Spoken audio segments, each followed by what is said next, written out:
ಇವತ್ತು ನಾನು ಸಾರ್ವಜನಿಕರಲ್ಲಿ ಮನವಿ ಮಾಡ್ತಾ ಇದ್ದೇನೆ, ಅಸ್ತ್ರಂ ಟ್ರಾಫಿಕ್ ಪೊಲೀಸ್ನ ಅಸ್ತ್ರಂ ಆ್ಯಪನ್ನು ಮುಖಾಂತರ ತಾವು ಇಂಥ ಅನಾಥ ವಾಹನಗಳನ್ನು ರಿಪೋರ್ಟ್ ಮಾಡಿದರೆ ಅಲ್ಲೂ ಕೂಡ ನಮ್ಮ ಅಧಿಕಾರಿಗಳು ಇನ್ಸ್ಪೆಕ್ಷನ್ ಮಾಡ್ತಾರೆ. ಅದು ಅನಾಥ ವಾಹನ ಅಂತ ಕಂಡು ಬಂದರೆ ಅದಕ್ಕೂ ನೋಟಿಸ್ ಅಂಟಿಸ್ತೀವಿ. ಮುಂದಿನ ದಿನ ಅವುಗಳನ್ನು ತೆರವು ಮಾಡ್ತೇವೆ. ನಾನು ಇದರ ಮುಖಾಂತರ ಸಾರ್ವಜನಿಕರಲ್ಲಿ ಮನವಿ ಮಾಡ್ತಾ ಇದ್ದೇನೆ, ಸಾರ್ವಜನಿಕರ ಸ್ವತ್ತು ರಸ್ತೆ ಮತ್ತು ಫುಟ್ಪಾತ್ ಇದನ್ನು ಗೌರವಿಸೋದನ್ನು ನಾವೆಲ್ಲರೂ ಕೂಡ ಮೈಗೂಡಿಸ್ಕೋಬೇಕು. ಆ ಸಾರ್ವಜನಿಕರ ಆಸ್ತಿಗಳನ್ನು ಅತಿಕ್ರಮಣ ಮಾಡಿದರೆ ನಾವು ಸುಮ್ಮನೆ ಇರೋದಕ್ಕಾಗೋದಿಲ್ಲ. ಇವೆಲ್ಲ ಟ್ರಾಫಿಕ್ ಪೊಲೀಸು ಸಾರ್ವಜನಿಕರು ರಿಪೋರ್ಟ್ ಮಾಡಿರೋದ್ರ ಪೈಕಿ ಇಲ್ಲಿವರೆಗೆ 1034 ವಾಹನಗಳಿಗೆ ನಾವು ಸ್ಟಿಕ್ಕರ್ ಅಂಟಿಸಿದ್ದೀವಿ. ಕಳೆದ ಒಂದು ವಾರದಿಂದ ಸ್ಟಿಕ್ಕರ್ ನೋಟಿಸ್ ಅಂಟಿಸಿದ್ದೇವೆ. ಅದರಲ್ಲಿ 72 ಜನ ಬಂದು ವಾಪಸ್ಸು ವೆಹಿಕಲನ್ನು ತಗೊಂಡಿದ್ದಾರೆ. ಇನ್ನೂ 1000 ಜನ ತಗೊಂಡಿಲ್ಲ. ಅವ್ರದ್ದು ನಾವು ನೋಟಿಸ್ ಅಂಟಿಸಿ 7 ದಿನ ಅಲ್ಲ, ಒಂದು ಎಕ್ಸ್ಟ್ರಾ 8 ದಿನ ಕೊಟ್ಟು 8 ದಿನದ ನಂತರ ಇವತ್ತು ತೆರವು ಮಾಡುವ ಕಾರ್ಯಾಚರಣೆ ಆರಂಭ ಮಾಡಿದ್ದೇವೆ. ದಿನನಿತ್ಯ ಇನ್ನು ಮೇಲೆ ಯಾರ್ಯಾರ್ದು 8 ದಿನ 9 ದಿನ ಆಗುತ್ತೆ ಅಂಥ ವಾಹನಗಳನ್ನು ನಾವು ತೆರವು ಮಾಡಿ ಸಿಟಿಯನ್ನು ಒಂಥರ ಈ ಗಲೀಜು ವಾಹನಗಳು ಗುಜರಿ ನೋಡೋದಕ್ಕೆ ಗುಜರಿ ಥರ ಆಗಬಾರ್ದು, ಸಿಟಿನೂ ಗುಜರಿ ಆಗಬಾರ್ದು. ಅದು ಅವರು ಯಾರಾದರೂ ಗುಜರಿ ಬಿಸ್ನೆಸ್ ಮಾಡೋಂಗಿದ್ರೆ ಅಲ್ಲಿಗೆ ಹೋಗಿ ಕೊಡಿ. ನೀವು ಬೇಡ ಅಂತ ಹೇಳಿದರೆ ಅದನ್ನು ಯಾರಿಗಾದ್ರೂ ಗುಜರಿವರೆಗೆ ಮಾರಾಟ ಮಾಡಿ. ರೋಡ್ ಮೇಲೆ ತಂದು ಬಿಸಾಕ್ಬಿಟ್ಟು ರಸ್ತೆಯನ್ನು ಗುಜರಿ ಮಾಡೋದಕ್ಕೆ ನಾವು ಸುಮ್ಮನೆ ಇರೋದಕ್ಕಾಗೋದಿಲ್ಲ ಈ ರೀತಿ ಮಾಡಿದಾಗ.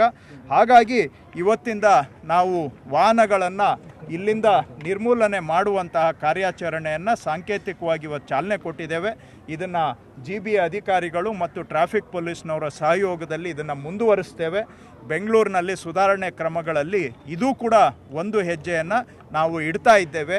ಒಂದಾದ ಮೇಲೆ ಒಂದು ಹೀಗೆ ಇನ್ನೂ ಅನೇಕ ಸಮಸ್ಯೆಗಳಿದ್ದಾವೆ, ಅವುಗಳ ಕಡೆಗೂ ಕೂಡ ಖಂಡಿತವಾಗಿ ಗಮನ ಕೊಡ್ತೇವೆ.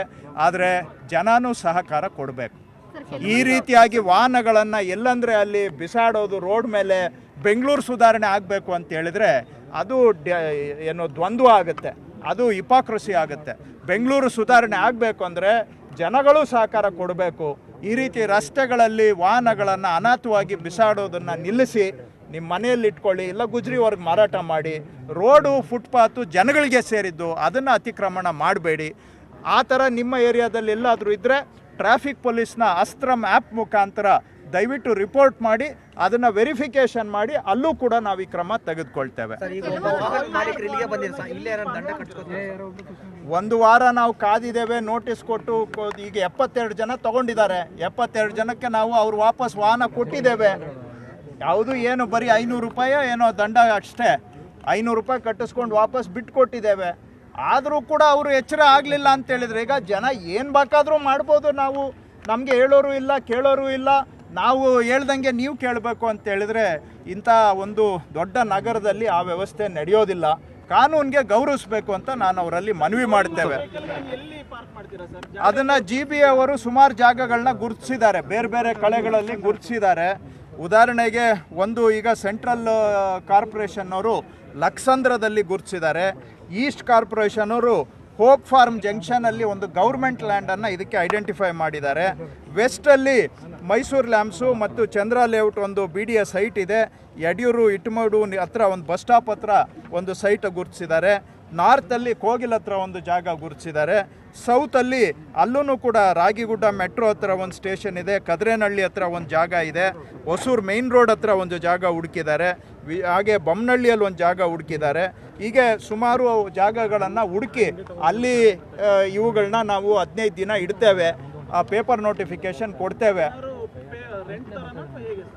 ಇಲ್ಲ, ಅಲ್ಲಿ ನಾವು ಅವ್ರು ಬಂದರೆ ಟೋಯಿಂಗ್ ಚಾರ್ಜಸ್ಸು ಪ್ಲಸ್ಸು ಪೆನಲ್ಟಿ ಸೇರಿ ಅವ್ರ ಹತ್ರ ಕಟ್ಟಿಸ್ಕೊಂಡು ವಾಪಸ್ ತೊಗೊಂಡು ಹೋಗೋಕ್ಕೆ ಅವಕಾಶ ಇದೆ. ಅದಕ್ಕೂ ಬರಲಿಲ್ಲ ಅಂತ ಹೇಳಿದ್ರೆ ನಾವು ಪಬ್ಲಿಕ್ಕಲ್ಲಿ ಒಂದು ಪೇಪರಲ್ಲಿ ನೋಟಿಸ್ ಕೊಟ್ಟು ಅದನ್ನ ಹರಾಜು